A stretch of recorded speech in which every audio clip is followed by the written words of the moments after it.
2 out of 3 people are willing to find their, quote, million-dollar blind spots, to remove risk, to look for opportunities in their business. Where do these numbers come from? You've been part of the same surveys that I've seen. Survey after survey, when people talk about enterprise risk management and how do you get it to deliver all of its potential for strategic plans, for business continuity, for internal audit functions, the comment usually is that about 1 in 3 say, we're doing a good job, we're getting operational benefits. The other 2/3 say, we could do better. Today, we're going to help you do better, improve that bottom line, raise the top line, and put a little less stress in your life.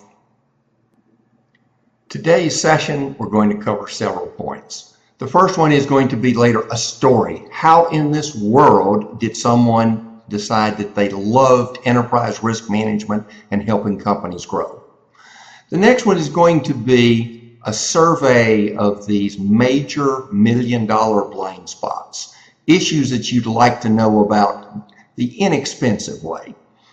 We're going to talk about your business and how you're going to apply this, the 7 strategic questions. Then we're going to look at a different way to present this so that you will increase the likelihood of getting those internal resources, people, time, and money that you need for successfully improving and moving forward. Then we're going to look into a little way to make it better. Prioritization, an allocation of resources, some bonus resources that are available that people have enjoyed in the past, and then wrapping it up together in a way that will help you employ this to your benefit. Most people like to have just a smidgen of humor or a story or two. So what is my story? How in the world did I develop a passion for, of all things, enterprise risk management? Growing companies, more money, that you can understand. Where did the enterprise risk management story come from? Well, I had one of those dream jobs. I was going to take a company public or sell it. And not just any company. You see, this was a 3-time Inc. 500 company. KPMG had just signed off on the audit, so the numbers had to be perfect. Merrill Lynch was there loaning the money. A couple $1 million more, whatever it took. Wow, looked good for the first 3 days. And on day 4, a small issue occurred. It seems I found that this $30 million company had accidentally bought $30 million worth of baggage, purchase orders outstanding, that no one knew anything about. So we couldn't pay for them. Didn't have a place to put them. And it turns out that some of it really wasn't even what we wanted to buy. Now, you may say, how big a problem was that? Well, think of a warehouse that's got $100 million worth of products in it, baggage. 2 years sales. Took a year. We resolved this using a more complicated version of what we're going to do today, because there was no choice. This was not an academic exercise. This is not a survey that someone ran. This was developed with street smarts. Again, the company still in business. There was a successful situation. They sold the company. Everything works well. What I'm here for today is that so that one person out there, or more hopefully, is going to get to avoid what I went through. Now, for most of you, this is going to be a way to do a better job at what you're now doing, taking risk out of your projects. That is the genesis of where these started. It's time to get started. Let's find some risk, create some opportunities. The 5 best places to look. And this is a list I've developed over the years of what I call the $1 million blind spots. These are the problems. These are not the symptoms that you might see or think about or hear about. These are the core underlying problems. And again, at least one of these is normally where most companies will have. Number 1, customer profitability. or product profitability. Who are your 10 best customers? Not the ones that you sell the most to, not the ones that are the nicest. Where do you make the money? The good news, usually around 90% of people say, we know. Good. Now, this is a two-edged sword. The 10%, ooh, you are in trouble. You had better figure this out really quick. The 90%, here's your opportunity. Get even better. Now, we're going to give you just a couple more seconds because some of you may want to pause and take some notes on this and say, what are things you're thinking about? Because this may make a difference in terms of the business quote that you're going to select in the next slide.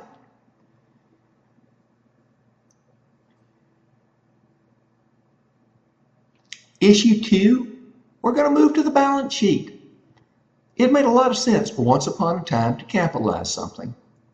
But, that is past its prime. What could this be? This could be a product line that really you need to stop. You need to change it. A location that, for sentimental reasons you were there, but it has not made sense. And the normal issue that comes up when someone talks about this, tell you what, this is not a good time. Let's wait till next quarter because that's going to be better. Or we sure can't do it at the end of the year. It'll hit bonuses.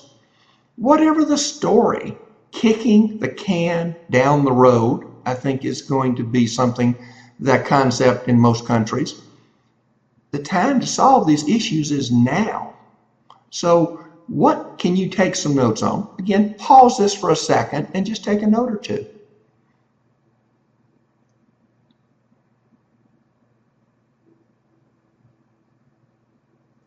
The third issue, we're going to come back to the income statement. And now the issue is, what happens, if something happens to one of those best customers? How well do we know what's going on so that we can find a replacement, do something different? And the numbers aren't quite as good here. We get to the point where we approximate really a little over a third say, really not quite sure what would happen or how to monitor if something happens to our good customer. So an example, someone says, explain that a little better, Gary. Well, think of it this way. First, we're going to give you the classic one you can laugh at. And that is, believe it or not, there was a time when buggy whips were preferred customers. That was a lucrative market. And you laugh and say, that's so, give us a new one. The world can't move that fast. Well, I think most of you probably have a smartphone. And if you have a smartphone, there used to be telephones. There used to be landlines. And this Apple company, surely they didn't know how to make a phone. Nokia. Motorola. Don't even think about going over there and having a replacement line or a replacement vendor. You've got Motorola. How fast did that world change? Depending on who you're talking to, someone's going to come back and, they're going to come back and say, well, there's a whole lot of difference between that and the buggy whip story, except the buggy whip manufacturers are all gone. Nokia and Motorola are still around in different levels. So where should you be doing a better job of understanding the changes that will impact your best customers? And again, pause this for a second.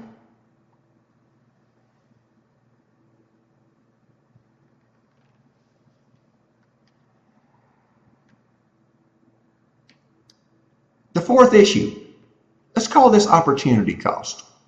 We talked about locations where the asset has less value than it's on the books for. You can have a situation, and about half of companies do, where really the value may be there on the books, but those assets would be a whole lot better off if you moved them somewhere else. That cash flow is needed in the growing areas of the business, not in the static ones. But in the static ones, it's comfortable. We do things well, we make reasonable money, and it's more competitive than last year, we don't have the money. And, if you're in that competitive area, it's awfully tough to be willing to give up people, resources, and facilities to go out on these new areas. But yet, if you're going to grow and have opportunities for your people, you need to reallocate things. So this is an opportunity for you to reallocate. It also may be a situation, if you move forward and take a look at this opportunity now, you might prevent one of those write-offs. Was it only such a blink of an eye that General Motors, Chrysler, I think some people lost money on those who bought them or made those investments. Things change fast. So again, briefly put us on pause.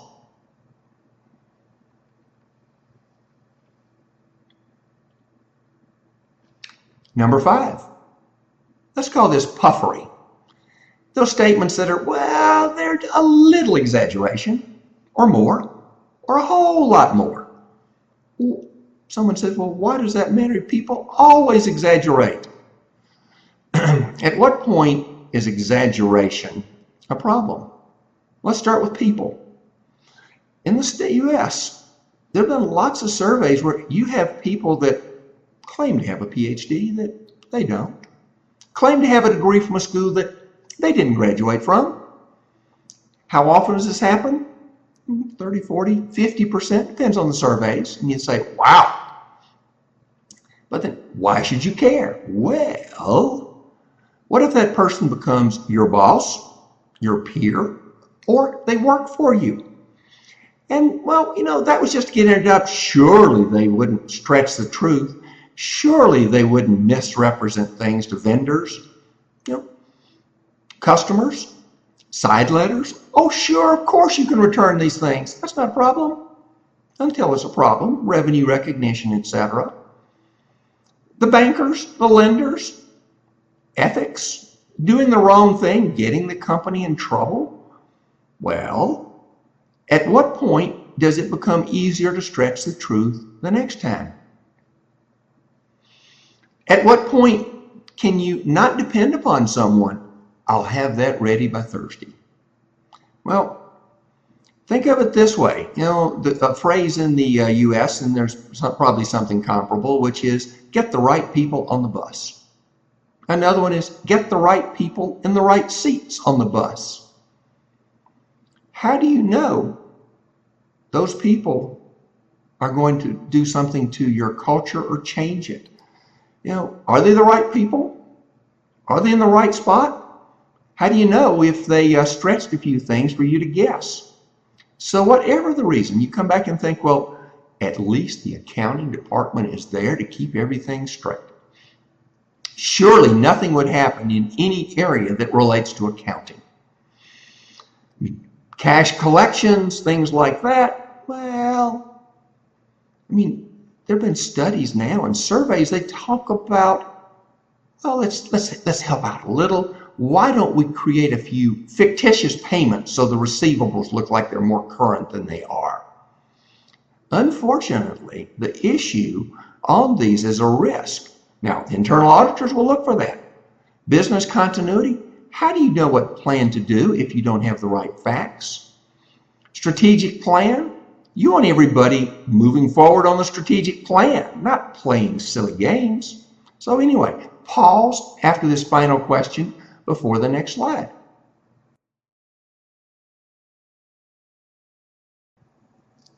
It's time to define, quote, your business.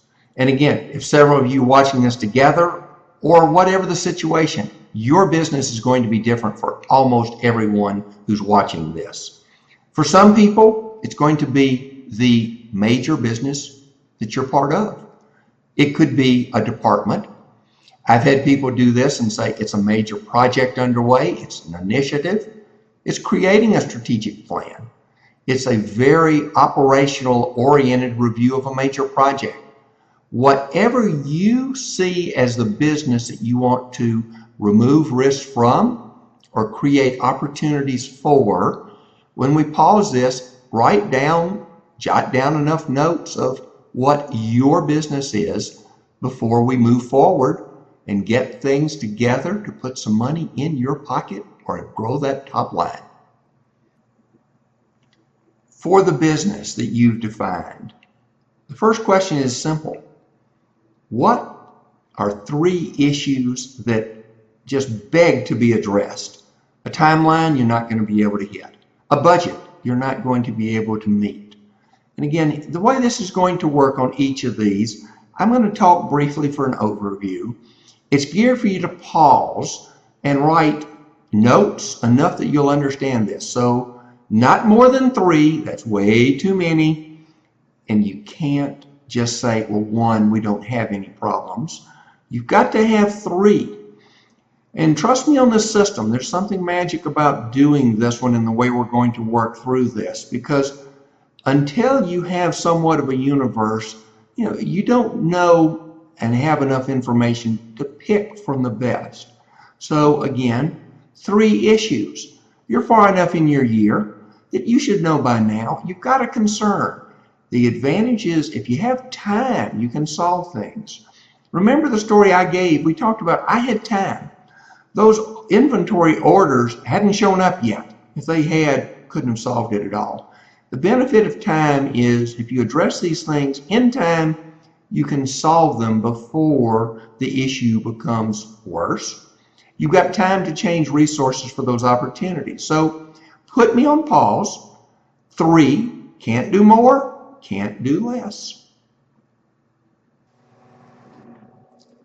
The follow-on question number 2 is, now that you've looked at those issues you want to think about, what can you do to resolve some of those?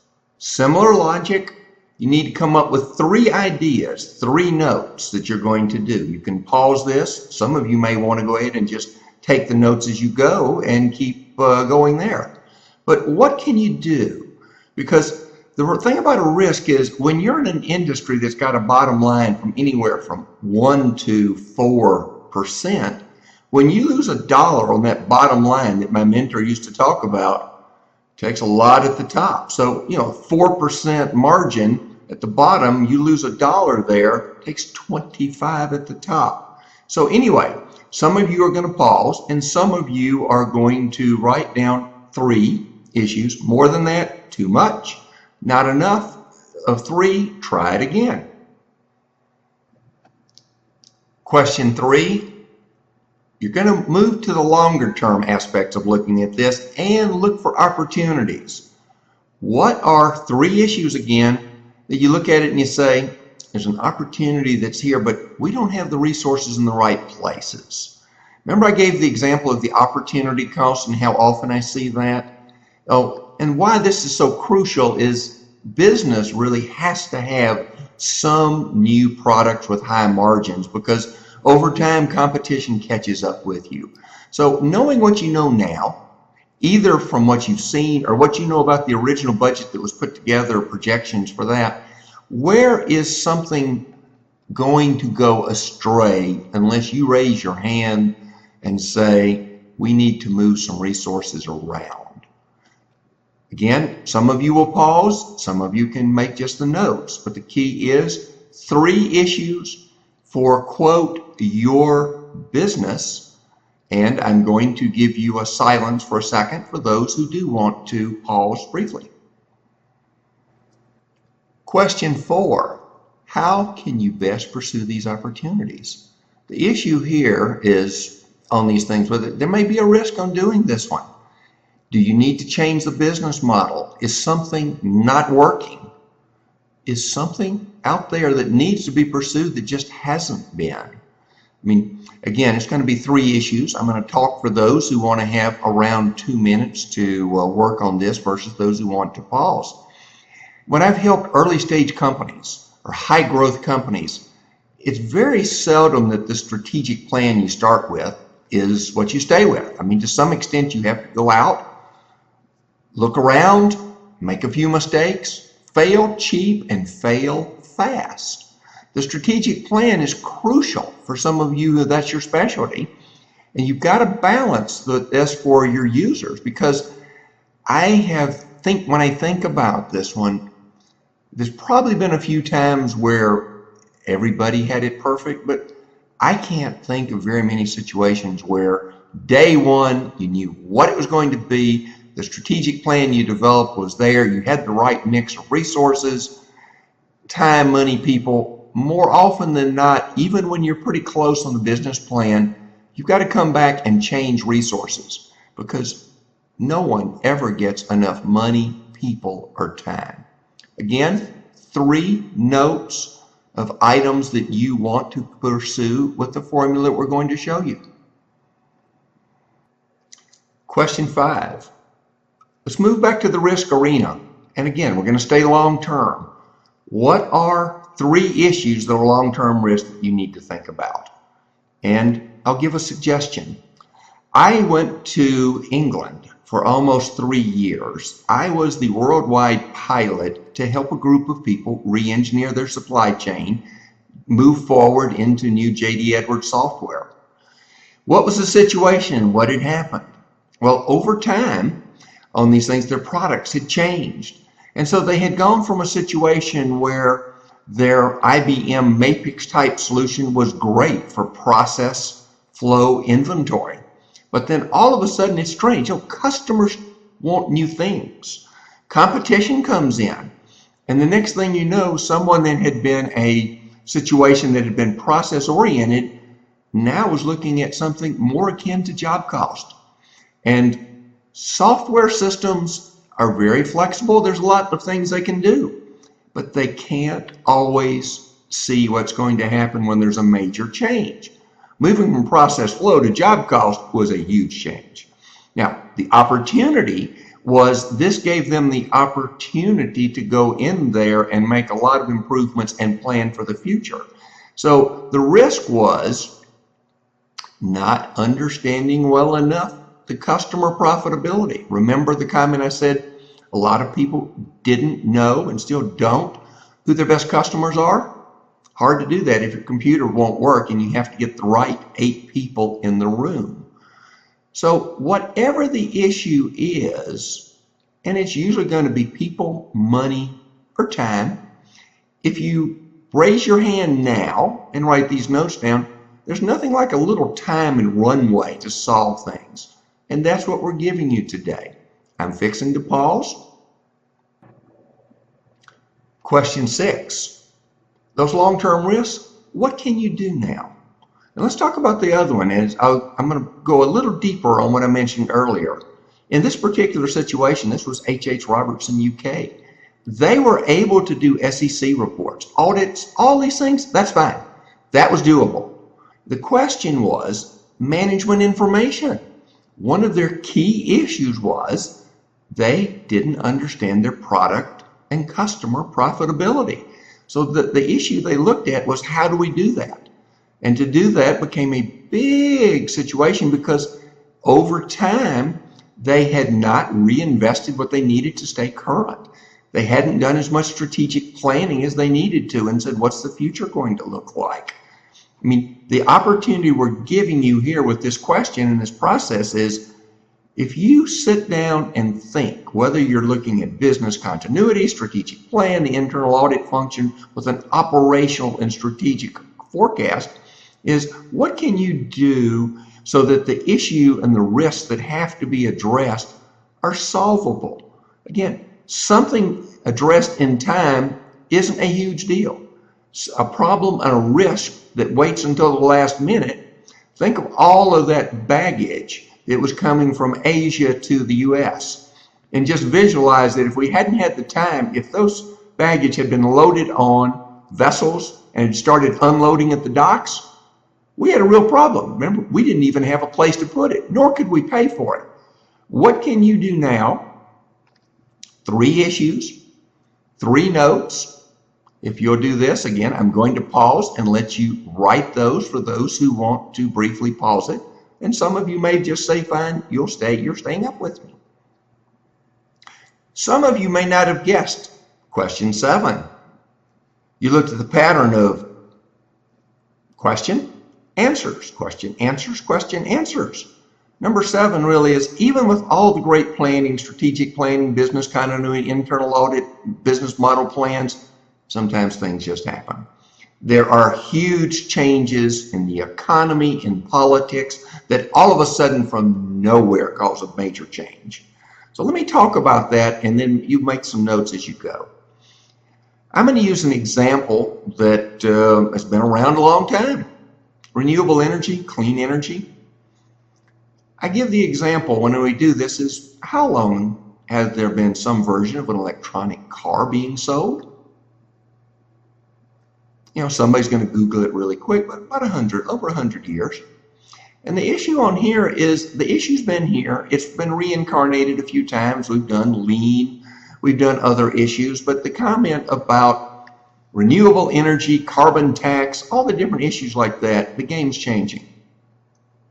And I'm going to go in a little more detail for the group that's here and say, well, how could it happen, and help draw some of the lines for you. Carbon footprints. Again, why is this going to be important? Because there are carbon taxes in a number of areas, because again, the US government, and again, a lot of countries are saying that they want to do something to reduce global warming, and the assumptions they use on the quote social and economic costs of carbon are going up dramatically. So here's what's going to happen. Right now, Walmart and a number of people want to know the carbon footprint. All the way, not just you, but your supply chain or the supply chains you have. The example, Time Magazine did an issue, and they went back to trees get cut, some in the US, some in Latin America. And they brought it all the way through what happened. You know, do we recycle the magazine, et cetera, et cetera. Now, here's what you've gotten. As you have major retailers who want to know their carbon footprint, you have to know your carbon footprint. Once you know that, and the analysts have this information, it's really easy to figure out what to do with this. You know, if the carbon tax is X per ton, the cost is Y. Now, the first thing that happens, usually when this happens, is it goes to a footnote, because the information is almost there. Needs to be a little better, needs to be safer, but the footnotes are coming. What happens after the footnotes coming? My goodness. Someone says, oh, we can make this number a little more accurate. Let's book it on the balance sheet. Now, forget about generally accepted accounting principles and all this of how to do it. Is it a cumulative restatement? Is it a current period number? Whatever. The bottom line is, an awful lot of equity for a lot of people is going to go away overnight.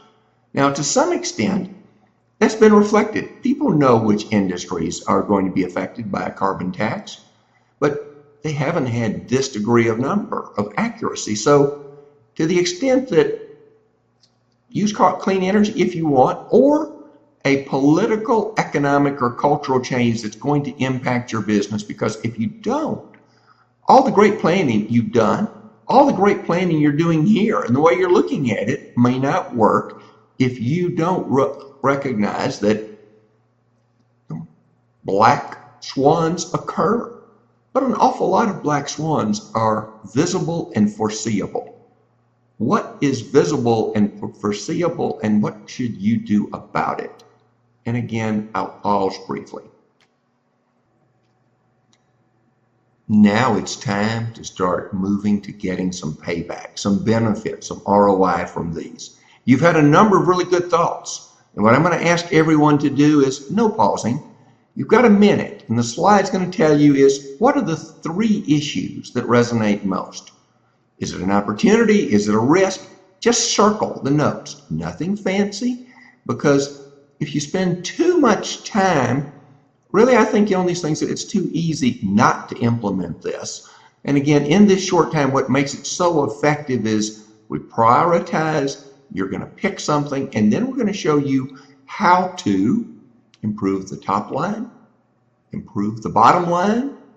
And if you do either of those, as my mentor told me, the world is a little better and you have less stress. So circle 3 items, please.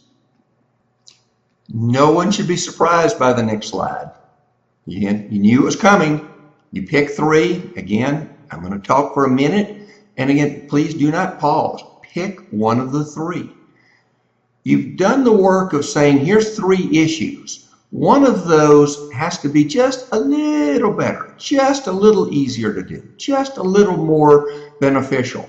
Whatever the logic is, pick one item. You can come back and do this. This is available on demand. Let's see what you have and how we're going to put this one together, because for me to show you a couple secrets on how to get more effective to get those resources, you have to pick one issue for, quote, your business. So pick that one, and just a circle is fine. And I'm going to pause while you finish that. It's time to put this together. This is what I call the blind spot resolution process. And let me explain why or where this came from.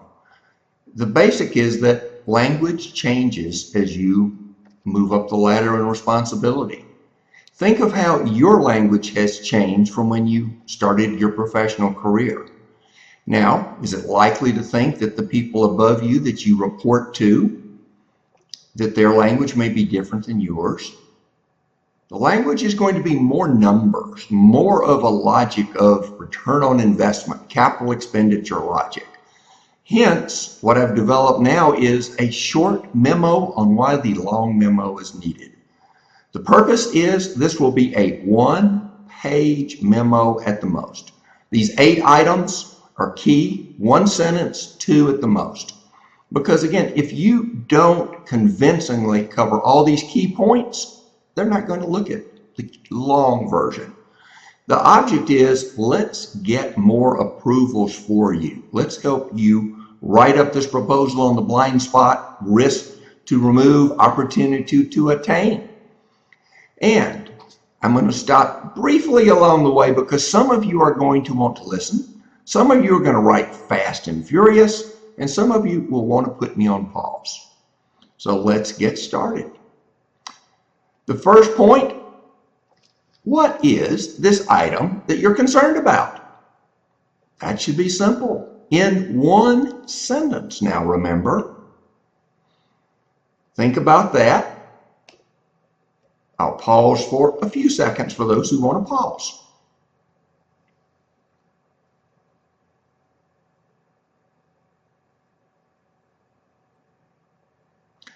The second point will be, why should anybody care about what you care about?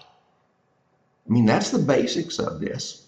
Why is this crucial to other people? What is in it for them? Again, 1 sentence, 2 at the most, and a pause.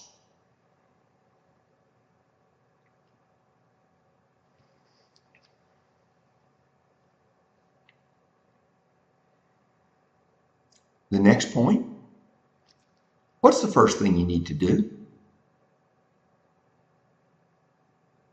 Simple on that. The related issue, and we'll give you 2 before the pause. When should it start? All good project management basically says start point, end point. So at this point, first thing to happen, when it will occur, and I'm going to give you a brief pause for those of you who want to write your memo as you go.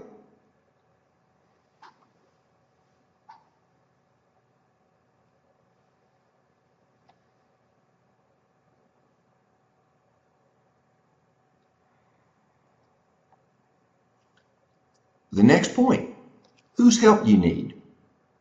Can you get some help ahead of time on preparing this proposal? Politically, it might be good, but let's start this with it. What key resource do you need? Usually it's somebody else, because if this was something that you could do by yourself, you would have already done it. Related issue, I'm going to put this thing together because I've already hinted what's coming. When will this thing be done? What's the end point? How do people know how they're going to be able to get your commitment? And for that, they need an end point. So we're going to take another brief pause.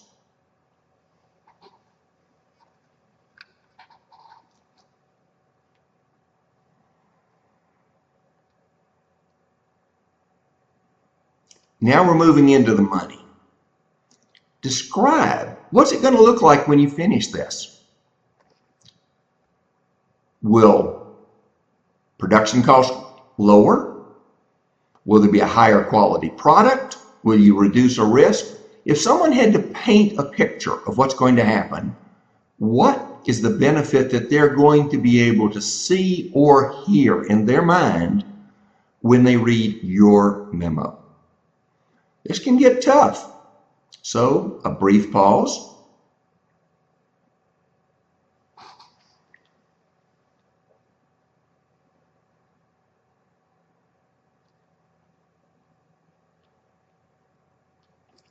And the last point, and it's a bottom line world. What are they going to see at the end? What kind of return are they going to get? Because when there's an internal project, when there's an external project, everybody whose money is at risk or whose signature is on the line wants to know, what's the maximum amount you want? When do you get it? When do you give it back to them? How much risk? Because again, everybody else wants these same resources that you're talking about. So what's the commitment? What's the return that they can look at? For some of you may come back and say, well, it's not all money, Gary, on these things with it. There's also other benefits. What are those intangibles?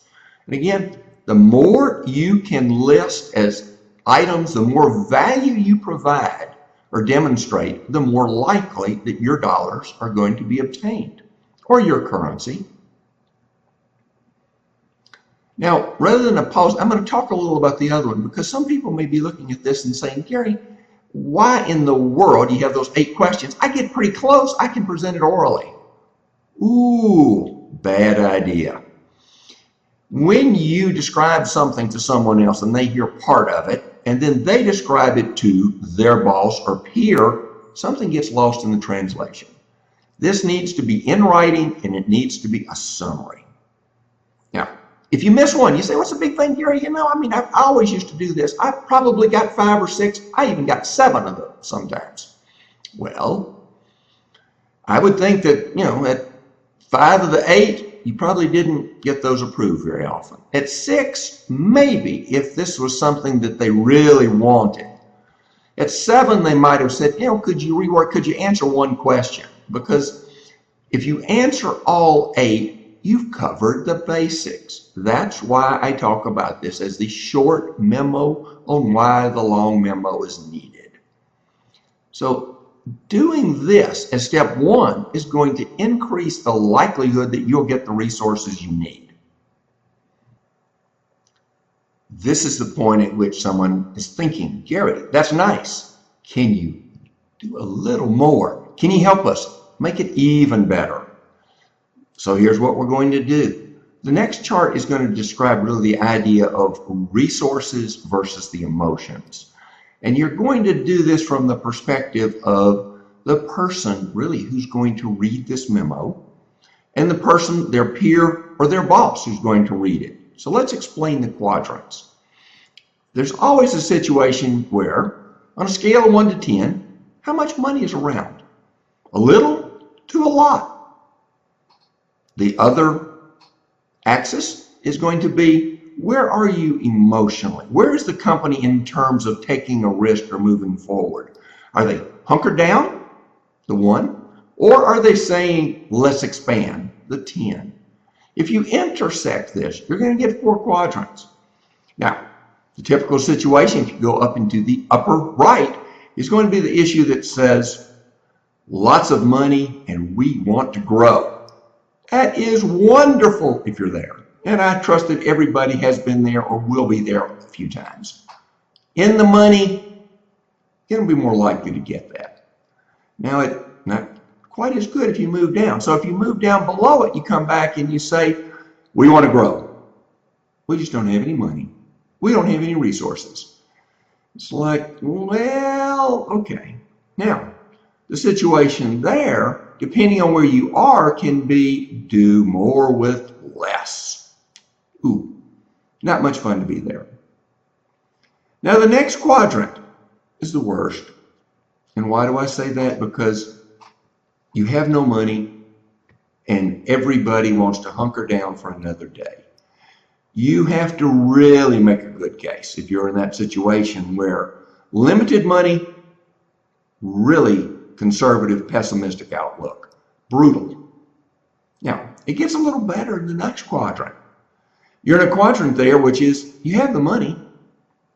They're just going to be really tough at giving it away. Now, that might be the fact that the people that are there have been there where they said, hey, we have a lot of money, we're going to do a lot of things, and people went out and wasted stuff. And all of us have seen those. So the situation is, which quadrant are you in mentally? Think of that as you write the memo. You might want to change something of what you did. And then your boss. What quadrant are they in? If they're in a different quadrant, what emotionally are they thinking about? I mean, to what extent is this a situation where they want to expand? Your opportunity or such is going to be great. They're going to love it.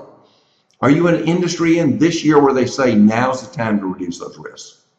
Or are you in the situation, the analogy I give on the scale of 1 to 10, if you're down there in hunker down mode and you're in an early stage company, you're in a company in a division where they're questioning, do we keep this division around?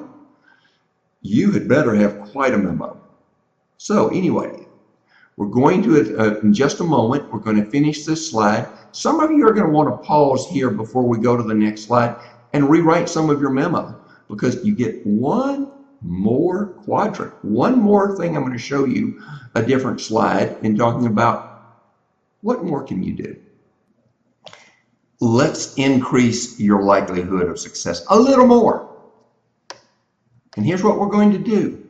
Consider the idea of likelihood for something to occur and the dollars involved. Low to high in both cases and 4 quadrants. If something is very likely to occur and something is large dollars on these 4 quadrants, the upper right quadrant says really likely to occur and big bucks.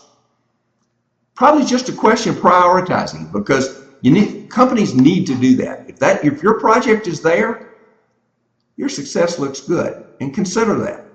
Now, let's move down. The dollars are large, the likelihood is low.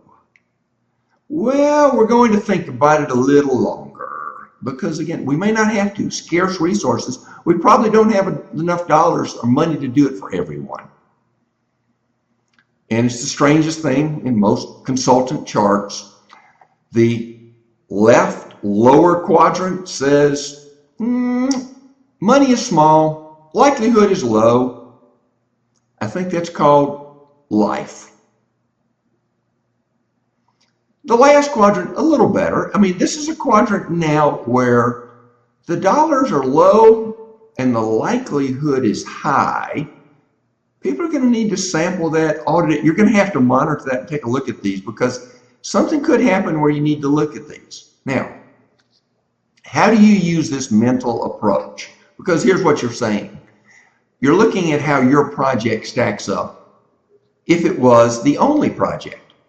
But if you come back and you say, well, you also know that someone else has a project. I mean, you may even have more than one project that you want proposed. Where do you rank in those 4 quadrants? Where do you think the other people wanting those same money, people, or resources are going to rank? Again, there's a certain amount on here, because that may change the way you present this. If you're down, in quadrant 2, you need to find a way to justify that a little more.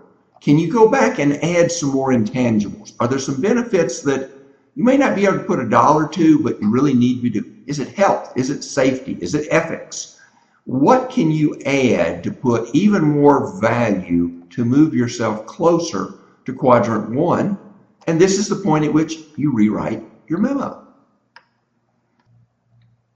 Extra resources. Usually when I make these presentations, whether it's live or on demand as this, people like some extra information. Usually they like it even more if it's free. Hence, a couple of things we're going to give you. First, every time I talk to someone, whether it's a speech or we're working on something, people say, Gary, what are these major problems you find? What are the risks or opportunities? And again, what they're asking for is they want to know the problems. They don't want to hear the symptoms. And again, that's what we mentioned earlier. But the thing about it is some of the original work I did on this is an ebook, which is there for you to have complimentary. It tells you a little more about the examples, gives you some more information to use. Another point some of you may like is I put together a little, solving $1 million blind spots, a little green book that's got slides, it's got a number of things in it. Now, the downside of this one is if you have it, you can take some notes, you can use it in some ways. Again, there's no writing, again, there are the other items, but it's a nice reminder.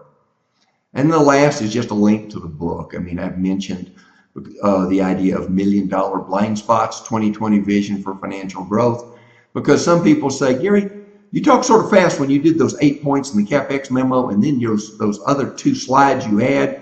That was nice, but you were talking faster than we thought you would. If you want a nicer, slow version, the book is there. It's reasonable. It's available in a couple of versions. So that's available. There's some more things you can get, but those are some key things that would let you dig a little deeper or go along with this as a complementary issue. A refresher. What did we cover in this hour? It zipped by pretty fast. The comment was, where did the story come from? How did Gary get this passion for enterprise risk management? The next one was the idea that came back and said, what are the problems? The survey of the other issues. When you're out there with lots of bubbles, soap bubble type ideas of symptoms as opposed to problems, what are a list that you can have of the key things that say, look for these as underlying issues, particularly when you're looking at a high value add strategic planning, business continuity, or the internal auditors coming in.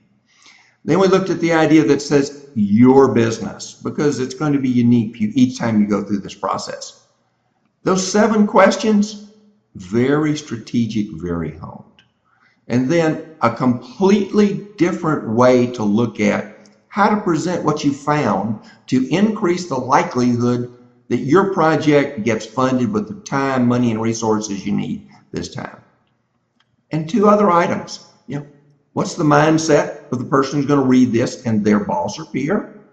And where do you rank among everybody else? Because once you understand that and think that way, tweak your 1-page overview and increase your likelihood of success.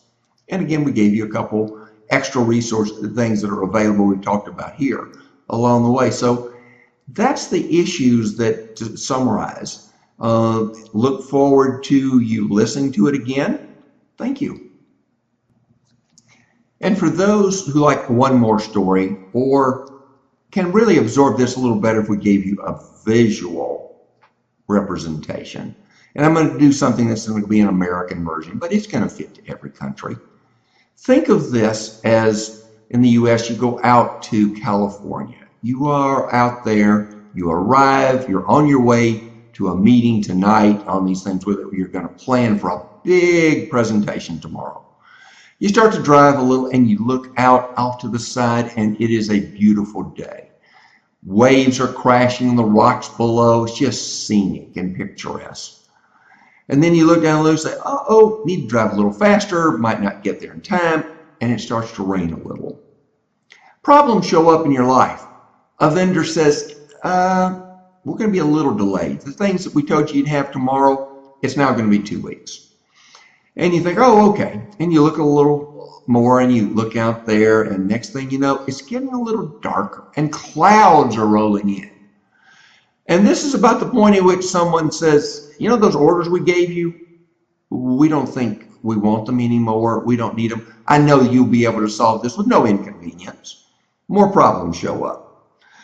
And the world looks out there and you think, oh my goodness, let me at least get to my hotel. So you drive a little faster. You go around a couple corners, you take a little, squeals a little to the left or the right, but you come back and you're there that night. Have a nice meal.